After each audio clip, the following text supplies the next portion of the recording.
Again, find your seat, your respectful posture. Find your breath. As I tell you this story as often as possible, breathe into it. Unite listening to the story with attention, opening of heart, opening of chest and breath.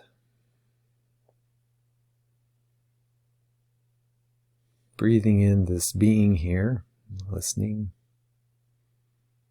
this awakening of emotion,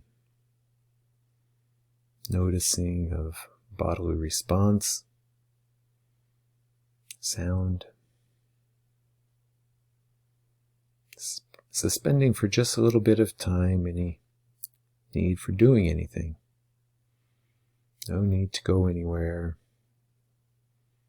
Things that come to mind, you'll remember them again later. So this is a story that I heard from a seminar leader, Bill O'Hanlon, teacher of mine through seminars and books of his. And it's a story that he got from one of his mentors, Dr. Milton Erickson, famous therapist, very intuitive human being. A couple of stories that seem somehow to go together for me. One is about this woman who described for Dr. Erickson a marriage that was on the rocks. At one time, very vital, a heart connection between the two of them. But with time and the cares of life, raising kids, figuring out how to do that along with managing a household and raising kids, and the husband's job being very stressful and tiring, found that she was mainly busy with doing the stuff of life, and he was mainly sitting on the couch watching TV. Mainly sports, but sometimes just surfing through the channels. And there's very little communication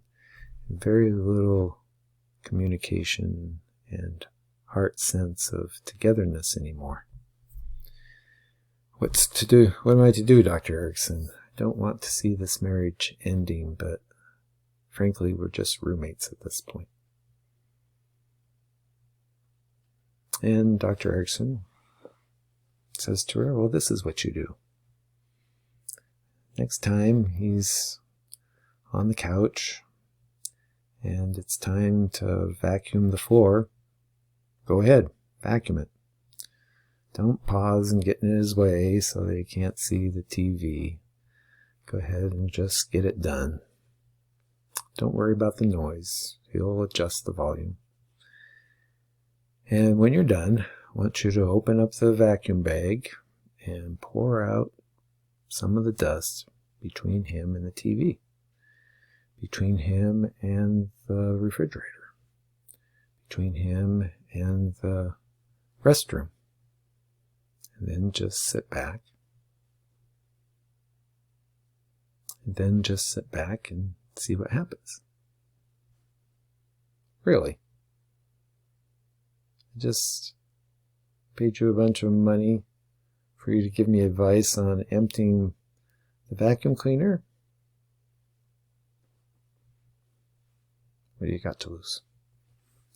So she goes home, and next time it comes into her awareness that he's just sitting there, couch potatoing. She vacuums the floor. And she empties the dust. And she sits back, waits. Nothing happens for about 10, 15 minutes. It's the seventh inning. But maybe at the 7th inning stretch, he gets up, gets the broom and a dustpan, sweeps up the 3 little piles, and surprisingly to her, finds the vacuum cleaner. She wasn't sure if he knew where it resided, but he finds it in the closet, and he goes to the little bit of dust that's left with each of the piles. He vacuums it up. He puts this all away. He turns off the TV, and they sit and they talk.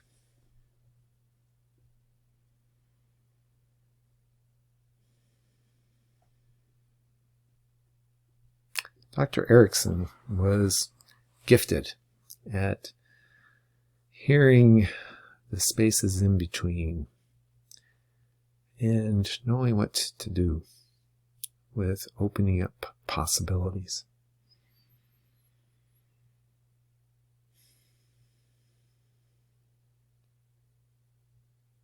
Just thinking about this second story, I'm starting to feel for Klimt. Not sure exactly where all the emotions come from with this story, but part of why I share it is because it does emotionally resonate with me. So hang in there with me. This is a story starts with a nephew calling Dr. Erikson, calling about his aunt. Dr. Erikson, do you remember me? I did this work with you about my screwed up family and my OCD and... Oh yes, yeah, I remember you, Matt. What's going on? Dr. Erikson's a little worried that Matt might have been suffering some sort of relapse, and Matt assures him, no, I've never been doing better, but it's my aunt. I don't know if you remember, part of my story about surviving my childhood was about this aunt down the street. When things got too crazy with my parents, I could go there. It was safe. And she would listen to me. And I could be myself there. Yes, I seem to remember your aunt. Remarkable woman, as I recall.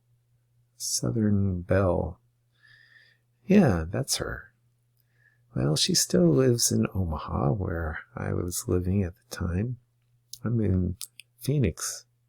I'm in Phoenix now, but I still call her regularly, and she's just been descending into a horrible depression. I looked at your speaking schedule, saw that you're going to be in Omaha this next month. Dr. Erikson, please, could you go and see my aunt? These were not Dr. Erikson's favorite kinds of calls. Doing a one-off, seeing someone and figuring out how to be of help to them, it's not always very easily done. But he agrees. So he finds himself in the back of a cab, watching the cabbie valiantly trying to find the address that he had given him and struggling with it. Finally, the cabbie backing up and saying, I think it must be something behind this hedge. Letting Dr. Erikson out. Dr. Erikson exploring and eventually finding a gate in the hedge. And indeed, there's this house with the right house number, stuck behind this overgrown hedge. It's an old Victorian, peeling, and the porch in bad need of repair, and a little bit of trepidation as he goes up the steps, whether or not he would fall through. But finding his way and knocking at the door, being somewhat surprised to be greeted at the door by a man in livery, in the outfit of a butler.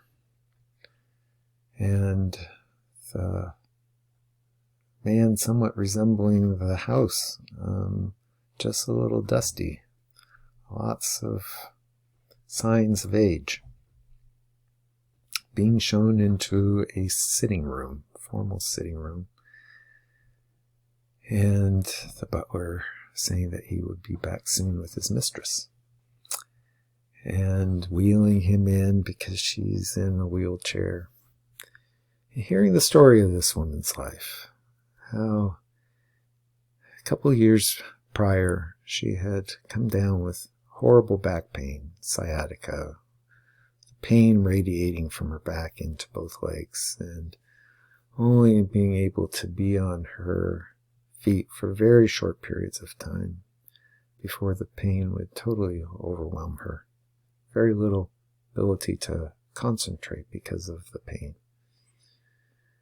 And her life becoming smaller and smaller, and the pain focusing her more and more into this very isolated existence, which her awareness was mainly about pain.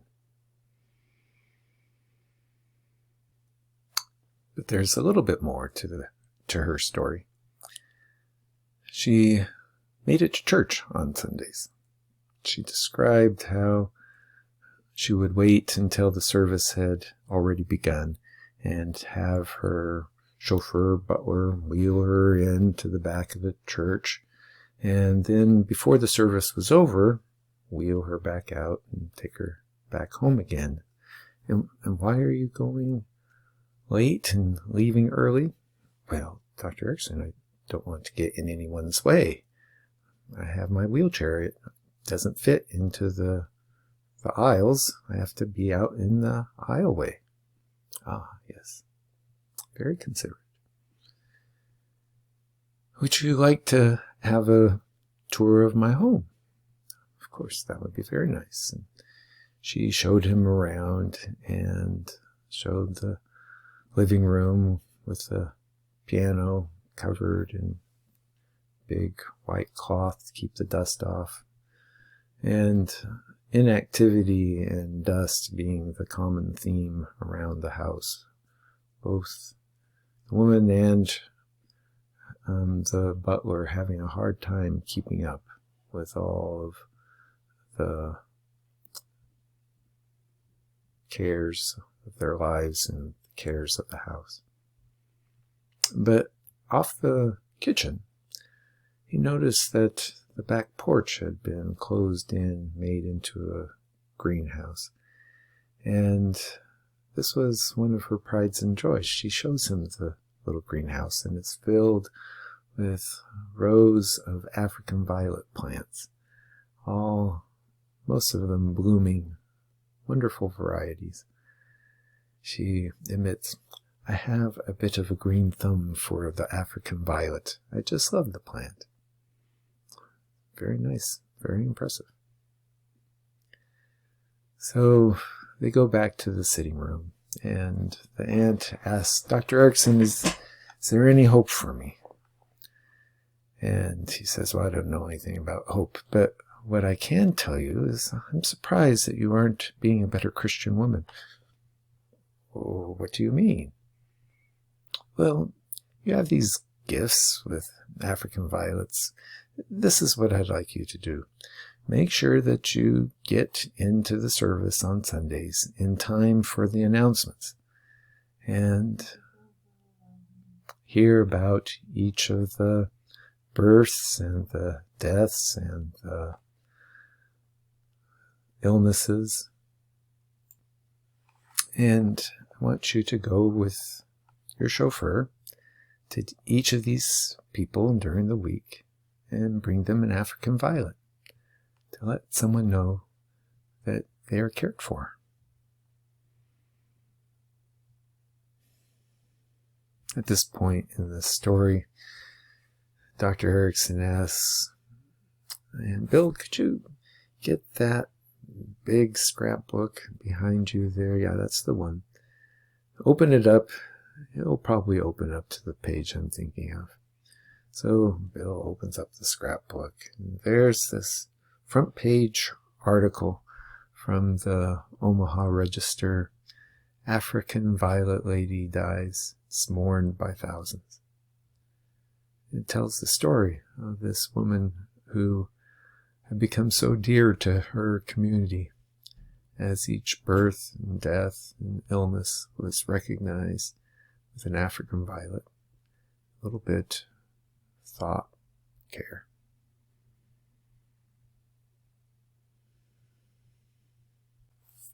And the interns asked Dr. Erickson, how did you know to make that intervention? Dr. Erickson said, listening to her story and looking around me, everything I saw was life closing in, death and dying. There are two signs of life. She made it to church, and the African violets. Simply put the two together.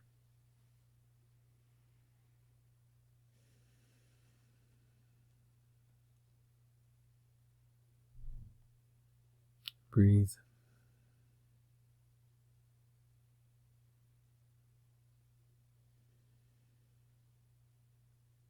Thanks for joining me.